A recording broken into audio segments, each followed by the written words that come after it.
ধারাবাহিকের শুরুতে আমরা দেখতে পাই লাট্টু পিকু খাবার টেবিলে খেতে বসে শিবপ্রসাদকে বলে, বাবা, তুমি তো আমাদেরকে শিখিয়েছিলে মিথ্যে কথা কখনও বলতে হয় না। মিথ্যে কথা বললে ভগবান পাপ দেয়। তাহলে তুমি কেন আমাদের সামনে মিথ্যে কথা বলছ? এখন শিবপ্রসাদ বলে, আমি তোমাদের কি মিথ্যে কথা বলেছি? তোমরা কিসের কথা বলছ? এখন পিকু বলে, তুমি আমাদেরকে ছেড়ে কখনো খেতে পারো না। আমরা জানি বাবা, তুমি আমাদেরকে ছেড়ে কখনো খাওনি। তাহলে কেন তুমি আমাদেরকে মিথ্যে কথা বলছ? এটা বলে পিকু তার প্লেট নিয়ে বাবাকে খাইয়ে দেয় এবং শিবপ্রসাদ অঝরে কান্না করতে থাকে। এদিকে লাট্টু তার মাকে খাইয়ে দেয়।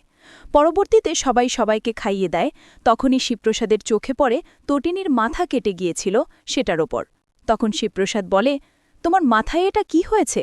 কিসে লাগলো চোট?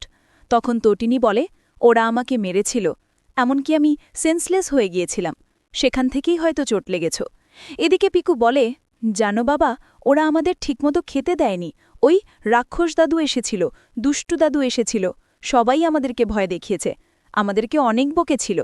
পিকুর কথা শুনে তটিনী বলে, ওরা হয়তো ভুলে গিয়েছিল কোনো মায়ের সামনে তার সন্তানদের ভয় দেখালে সেই মা কতটা ভয়ঙ্কর হতে পারে। বাঘের থেকেও বেশি ভয়ঙ্কর হতে পারে ওই মা। জানো, আমি আমার সন্তানদের জন্য সবটুকু দিয়ে লড়ে গিয়েছি, কখনো ভয় পেয়ে পিছিয়ে আসিনি। পরবর্তীতে পিকু বলে, বাবা, আমার না খুব ঘুম পাচ্ছে, ঠিকমতো ঘুমানো হয়নি। এদিকে লাট্টু বলে, হ্যাঁ বাবা, আমারও খুব ঘুম পাচ্ছে। তখন শিবপ্রসাদ বলে, তোমরা সবাই হাত মুখ ধুয়ে ফ্রেশ হয়ে আসো, আমি তোমাদের গল্প শুনিয়ে ঘুম পাড়িয়ে দেব। পরের সিনে লাট্টু পিকু হাত মুখ ধুয়ে ঘুমোতে চলে যায়।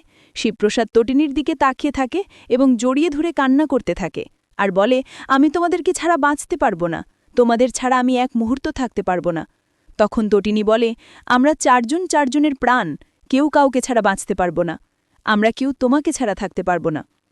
পরবর্তীতে শিবপ্রসাদ বলে, আরেকজন তোমার জন্য চিন্তা করছে, তোমার মা, তাকে ফোন করে জানিয়ে দেওয়া উচিত। পরক্ষণে শিবপ্রসাদ দীপালিকে ফোন করে বলে, আপনার মেয়ে নাতি নাতনিকে আমি আবার ফিরে পেয়েছি, ওরা সুস্থ শরীরে বাড়িতে ফিরে এসেছে।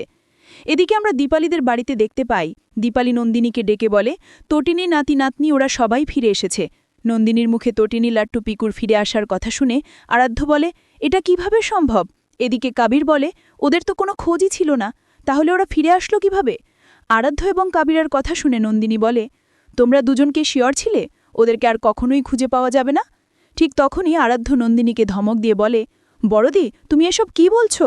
তখন নন্দিনী বলে, চোখ নামিয়ে কথা বল, ভুলে যাস না, আর সম্পর্কে আমি তোর বড় দিদি হই। নন্দিনীর কথায় কাবির বলে, আপনি কিন্তু আমার সাথে খারাপ ব্যবহার করছেন, এটা করতে পারেন না। পরবর্তীতে নন্দিনী বলে, আমি খারাপ কথা ওকে বলছি না, শাসন করছি। তোমাকে যদি ছোটবেলা থেকে শাসন করানো হতো তাহলে হয়তো তুমি এত বড় ক্রিমিনাল হতে না।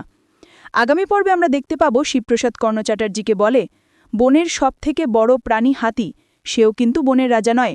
সবথেকে পাওয়ারফুলি প্রাণী বাঘ, সেও কিন্তু বনের রাজা নয়।